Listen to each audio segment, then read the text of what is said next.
শেখ হাসিনা ইস্যুতে ভারতকে কঠোর বার্তা দিল বিএনপি। এদিকে টুঙ্গিপাড়া যেতে চেয়েছিলেন শেখ হাসিনা। জানাবো হাসিনার দেশে ফেরা নিয়ে ফের নতুন বার্তা জয়ের। এবং সর্বশেষ জানাবো ডক্টর ইউনূসের অন্তর্বর্তী সরকারকে যে বার্তা দিল চীন। শুনছিলেন সংবাদ শিরোনাম, এবারে বিস্তারিত। শেখ হাসিনা ইস্যুতে ভারতকে কঠোর বার্তা দিল বিএনপি। নোবেলজয়ী অর্থনীতিবিদ ডক্টর মোহাম্মদ ইউনূসের নেতৃত্বে বাংলাদেশে গঠিত হয়েছে নতুন অন্তর্বর্তী সরকার। তারপরের সাবেক প্রধানমন্ত্রী শেখ হাসিনার ইস্যুতে ভারতকে সতর্ক করল বাংলাদেশ জাতীয়তাবাদী দল। শেখ হাসিনাকে আশ্রয় দেওয়া নিয়ে ভারতের প্রতি অসন্তোষ প্রকাশ করেছে বিএনপি, খবর হিন্দুস্তান টাইমসের। বিএনপি জাতীয় স্থায়ী কমিটির সদস্য গয়েশ্বর চন্দ্র রায় শেখ হাসিনাকে আশ্রয় দেওয়া নিয়ে ভারতের পদক্ষেপের সমালোচনা করেন। তিনি বলেছেন, বিএনপি বিশ্বাস করে যে বাংলাদেশ ও ভারতের মধ্যে সহযোগিতামূলক সম্পর্ক থাকা উচিত। ভারত সরকারকে বিষয়টি বুঝতে হবে এবং অনুসরণ করতে হবে। তবে আপনি যদি আমাদের শত্রুকে সাহায্য করেন তাহলে সেই পারস্পরিক সহযোগিতাকে সম্মান করা কঠিন হয়ে পড়ে। তিনি আরো জানান, সাবেক পররাষ্ট্রমন্ত্রী ডক্টর এ.কে আব্দুল মোমেন নির্বাচনের আগে বলেছিলেন শেখ হাসিনাকে ক্ষমতায় ফেরাতে ভারত সাহায্য করবে। শেখ হাসিনার দায়ভার ভারত বহন করছে। ভারত ও বাংলাদেশের জনগণের মধ্যে কোনো সমস্যা নেই, কিন্তু ভারত কি একটি দলকে সমর্থন করবে, পুরো দেশকে নয়? ওই নেতার এমন মন্তব্য বিএনপিকে ভারত বিরোধী বলেই মনে করছে বিশিষ্ট মহল। এদিকে বাংলাদেশে হিন্দুদের উপর আক্রমণ নিয়ে বিএনপি নেতা গয়েশ্বর বলেন, বিএনপি হিন্দু বিরোধী বলে একটা ধারণা তৈরি হয়েছে। বিএনপি বাংলাদেশের বিভিন্ন সম্প্রদায়ের লোকদের নিয়ে গঠিত এবং সব ধর্মের পক্ষে দাঁড়িয়েছে। আমি নিজেও এই দলের শাসনকালে একজন মন্ত্রী হয়েছি এবং বর্তমানে বিএনপির সর্বোচ্চ সিদ্ধান্ত গ্রহণকারী কমিটিতে স্থান পেয়েছি। বিএনপি সব সম্প্রদায়ের ব্যক্তি অধিকারে বিশ্বাস করে। টুঙ্গিপাড়া যেতে চেয়েছিলেন শেখ হাসিনা। ছাত্র গণ অভ্যুত্থানের মুখে দেশ ছেড়ে যাওয়ার আগে শেষবারের মতো টুঙ্গিপাড়ায় গিয়ে বাবার কবর জিয়ারত করতে চেয়েছিলেন ক্ষমতাচ্যুত প্রধানমন্ত্রী শেখ হাসিনা। তবে ঢাকার চারদিক থেকে লাখ লাখ মানুষের গণভবনমুখী অভিযাত্রার কারণে তিনি সে সুযোগ পাননি। প্রবল গণরোষের জীবন হারানোর শঙ্কায় সশস্ত্র বাহিনীর ব্যবস্থাপনায় তাকে দ্রুত দেশ ত্যাগ করতে হবে। তবে এর 1 ঘন্টা আগেও বল প্রয়োগের মাধ্যমে গণবিক্ষোভ দমন করে ক্ষমতায় থাকতে চেয়েছিলেন শেখ হাসিনা। ঘটনাবহুল সেই সময় গণভবনের দায়িত্ব পালনকারী একটি সূত্রে এমন তথ্য জানা গেছে। এদিকে বিবিসির এক প্রতিবেদনে বলা হয়েছে, পদত্যাগের একদিন আগে যুক্তরাষ্ট্রের পক্ষ থেকে ভারতীয় পররাষ্ট্র দপ্তরকে জানানো হয়েছিল বাংলাদেশের প্রধানমন্ত্রী শেখ হাসিনা ক্ষমতায় থাকার সময় শেষ হয়ে গেছে। বিভিন্ন সূত্র বিবিসি তথ্য অনুযায়ী সকালে জাতীয় নিরাপত্তা কমিটির বৈঠকে শেখ হাসিনা দুটি বিকল্প খোলা রাখতে চেয়েছিলেন। একটি, শেষ মুহূর্ত পর্যন্ত বল প্রয়োগ করে ক্ষমতা ধরে রাখা, কিন্তু শীর্ষ সামরিক কর্মকর্তারা শেখ হাসিনার কথায় রাজি হননি।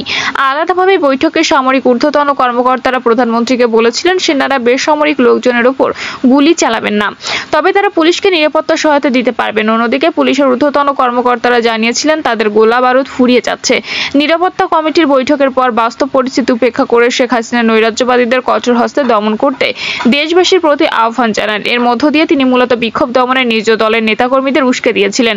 সংঘর্ষের ভয়াবহতা স্পষ্ট হয়ে উঠলে বৈষম্য বিরোধী ছাত্র আন্দোলনের নেতারা ঢাকামুখী গণমিছিলের কর্মসূচি একদিন এগিয়ে আনার ঘোষণা দেন। এ বিষয়ে দেওয়া গোয়েন্দা তথ্যে বলা হয়, ছাত্রদের দাবি মানুষকে আকৃষ্ট করছে।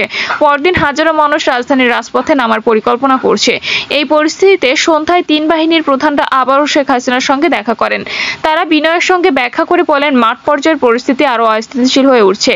সকালে ঢাকায় হাজার হাজার লোকের সমাগম ঘটতে পারে, তারা গণভবনের নিরাপত্তা নিশ্চয়তা দিতে পারছেন না। এরপরও শেখ হাসিনা 3 বাহিনীর প্রধানদের পরামর্শ গ্রহণ করেননি। সূত্র জানায়, ওই দিনই দেশে আসেন শেখ রেহানা। কঠোর নিরাপত্তা গোপনীয়তার মধ্যে হযরত শাহজালাল আন্তর্জাতিক বিমানবন্দর থেকে গণভবনে নিয়ে যাওয়া হয় তাকে। সকাল থেকে ঢাকা অভিমুখে বিপুল জনতার যাত্রা শুরু হয়। সেনাপ্রধান জেনারেল ওয়াকারুজ্জামান আবার শেখ হাসিনার বাসভবনে গিয়ে তাকে পরিস্থিতির গভীরতা ব্যাখ্যা করছিলেন। এরই মধ্যে বিভিন্ন স্থানে সহিংসতা শুরু হয়ে গিয়েছিল। ঢাকার অনেক জায়গা থেকে পুলিশ প্রত্যাহার করা হচ্ছিল। সেনাপ্রধান শেখ হাসিনাকে বলেছিলেন তারা খুব বেশি সময় গণভবনে জনতার প্রবেশ ঠেকাতে পারবেন না। সর্বোচ্চ 1 ঘন্টা বা তার কিছু বেশি সময় তা সম্ভব হতে পারে। এই পর্যায়ে সামরিক প্রধানরা শেখ হাসিনাকে বোঝানোর জন্য তার পরিবারের সদস্যদের সঙ্গে কথা বলার সিদ্ধান্ত নেন।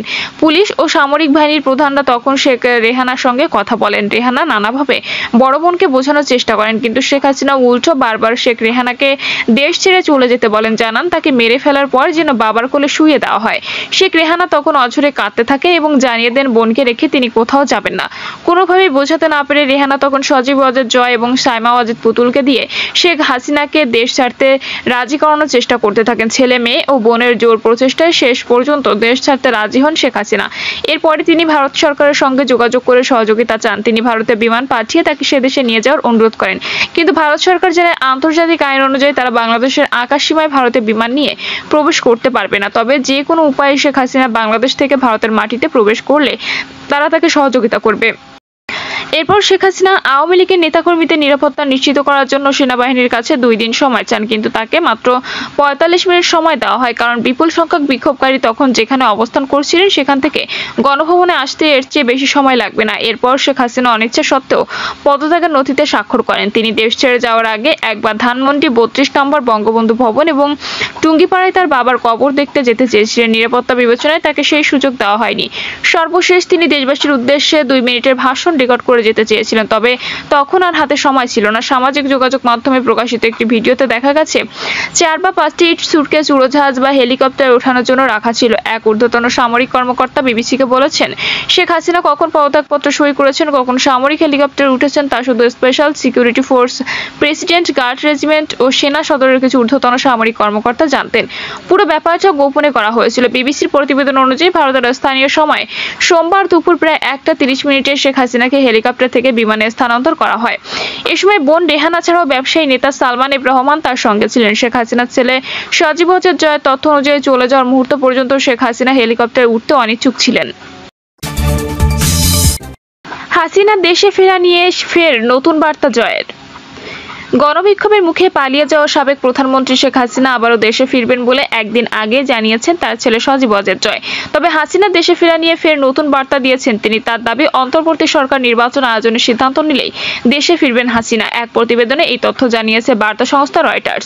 অবশ্য একদিন আগেই জয় বলেছিলেন, যখন বাংলাদেশ আবার গণতন্ত্র পুনঃপ্রতিষ্ঠা হবে তখনই তিনি ফিরে আসবেন।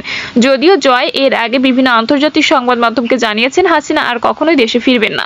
প্রতিবেদনে বলা হয়েছে, নতুন অন্তর্বর্তীকালীন সরকার নির্বাচনের সিদ্ধান্ত নিলে বাংলাদেশের সাবেক প্রধানমন্ত্রী শেখ হাসিনা দেশে ফিরবেন বলে জানিয়েছেন তার ছেলে। কয়েক সপ্তাহে মারাত্মক বিক্ষোভের পর হাসিনা পদত্যাগে বাধ্য হয়ে গত সোমবার প্রতিবেশী ভারতে পালিয়ে যান। এরপর নোবেলজয়ী মোহাম্মদ ইউনূসের নেতৃত্বে বাংলাদেশে একটি অন্তর্বর্তীকালীন সরকার শপথ গ্রহণ করেছে। অন্তর্বর্তীকালীন এই সরকার দেশটিতে নির্বাচন অনুষ্ঠানের দায়িত্ব পালন করবে। রয়টার্স বলছে, হাসিনা দেশে ফেরা নিয়ে যুক্তরাষ্ট্রে অবস্থানরত তার ছেলে সজীব ওয়াজেদ জয় ভারতীয় দৈনিক টাইমস অফ ইন্ডিয়ার সাথে কথা বলেন। সেখানে তিনি বলেছেন, আপাতত তিনি ভারতে আছেন। অন্তর্বর্তী সরকার যখনই নির্বাচন করার সিদ্ধান্ত নেবে তখনই তিনি বাংলাদেশে ফিরে যাবেন। উল্লেখ্য, চাকরির কোটা নিয়ে কয়েক সপ্তাহব্যাপী বিক্ষোভে 400 জনেরও বেশি লোক নিহত হওয়ার পর গত সোমবার 76 বছর বয়সী শেখ হাসিনা প্রধানমন্ত্রীর পদ থেকে পদত্যাগ করতে বাধ্য হন।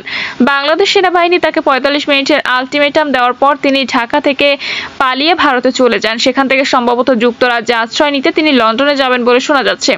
তবে শেখ হাসিনাকে আশ্রয় না দেওয়ার ইঙ্গিত দিয়েছে যুক্তরাজ্য। যুক্তরাজ্যের স্বরাষ্ট্র মন্ত্রণালয়ের মুখপাত্র জানিয়েছেন, তাদের যে অভিবাসন আইন রয়েছে সেখানে কোনো ব্যক্তি যুক্তরাজ্যে ভ্রমণ করে এসে রাজনৈতিক বা সাধারণ আশ্রয় নেওয়ার বিধান নেই। এছাড়া কোটা বিরোধী আন্দোলন ঘিরে প্রধানমন্ত্রীর পদ ছাড়তে বাধ্য হওয়া শেখ হাসিনার ভিসা বাতিল করেছে যুক্তরাষ্ট্র। দেশটির পররাষ্ট্র দপ্তরের একটি ঘনিষ্ঠ সূত্র সাবেক প্রধানমন্ত্রী শেখ হাসিনার ভিসা যুক্তরাষ্ট্র বাতিল করেছে বলে নিশ্চিত করেছেন। রয়টার্স বলছে, ভারতে পালিয়ে যাওয়ার পর হাসিনা বর্তমানে নয়াদিল্লি এলাকায় একটি সেফ হাউসে আশ্রয় নিয়েছেন। ভারতীয় মিডিয়া জানিয়েছে তিনি ব্রিটেনে আশ্রয় নেওয়ার পরিকল্পনা করছেন, তবে ব্রিটিশ স্বরাষ্ট্র দপ্তর এই বিষয়ে মন্তব্য করতে অস্বীকার করেছে। ভারতের পররাষ্ট্রমন্ত্রী বলেছেন, তিনি ব্রিটিশ পররাষ্ট্রমন্ত্রীর সাথে বাংলাদেশ সম্পর্কে কথা বলেছেন, তবে এই বিষয়ে বিস্তারিত কিছু জানাননি তিনি। জয় বলেছেন, প্রয়োজন হলে রাজনীতিতে যোগ দেওয়া থেকে বিরত থাকবেন না তিনি বলেন, আমি নিশ্চিত আওয়ামী লীগ নির্বাচনে অংশ নেবে এবং আমরা জয়ীও হতে পারি। ডক্টর ইউনূসের অন্তর্বর্তী সরকারকে যে বার্তা দিল চীন। কোটা সংস্কার আন্দোলন এক দফা রূপ নিলে গত 5ই আগস্ট পদত্যাগ করে দেশ ছাড়েন শেখ হাসিনা। তার দেশ ত্যাগের প্রায় 4 দিন পর রাতে শপথ নেয় অন্তর্বর্তী সরকার। ডক্টর মোহাম্মদ ইউনূসের নেতৃত্বে গঠিত অন্তর্বর্তী সরকারকে স্বাগত জানিয়েছে চীন। বাংলাদেশের সঙ্গে কাজ করার প্রতিশ্রুতি ব্যক্ত করে বেইজিং জানিয়েছে পারস্পরিক বিনিময় ও সহযোগিতা অব্যাহত থাকবে। চীনের পররাষ্ট্র মন্ত্রণালয়ের এক মুখপাত্র এক বিবৃতিতে কথা জানিয়েছেন। চীনের পররাষ্ট্র মন্ত্রণালয়ের মুখপাত্র বলেছেন, চীন দেখতে পেয়েছে যে বাংলাদেশ একটি অন্তর্বর্তী সরকার গঠন করেছে এবং আমরা একে স্বাগত জানাই। চীন কঠোরভাবে অন্য দেশের অভ্যন্তরীণ বিষয়ে হস্তক্ষেপ না করার নীতি অনুসরণ করে। আমরা বাংলাদেশের স্বাধীনতা, সার্বভৌমত্ব এবং আঞ্চলিক অখণ্ডতা এবং বাংলাদেশের জনগণের স্বাধীনভাবে নির্বাচিত উন্নয়নের পথকে সম্মান করি। চীনা পররাষ্ট্র মন্ত্রণালয়ের মুখপাত্র আরও বলেন, আমরা বাংলাদেশের সব মানুষের সঙ্গে ভালো প্রতিবেশী ও বন্ধুত্বের নীতিতে দৃঢ়ভাবে অচল আছি। তিনি আরও বলেন, চীন ও বাংলাদেশের মধ্যে বন্ধুত্ব দীর্ঘ ও গভীর। চীন বাংলাদেশের সঙ্গে তার সম্পর্ককে মূল্য দেয় এবং বিভিন্ন ক্ষেত্রে দ্বিপক্ষীয় আদান প্রদান ও সহযোগিতা বৃদ্ধি করতে এবং আমাদের ব্যাপক কৌশলগত সহযোগিতামূলক অংশীদারিত্বকে আরও এগিয়ে নিয়ে বাংলাদেশের সঙ্গে কাজ করতে প্রস্তুত। প্রিয় দর্শক, এই ছিল এখনকার সর্বশেষ সংবাদ। আপডেট সব সংবাদ পেতে চ্যানেলটি সাবস্ক্রাইব করে বেল আইকনটি ক্লিক করে রাখুন।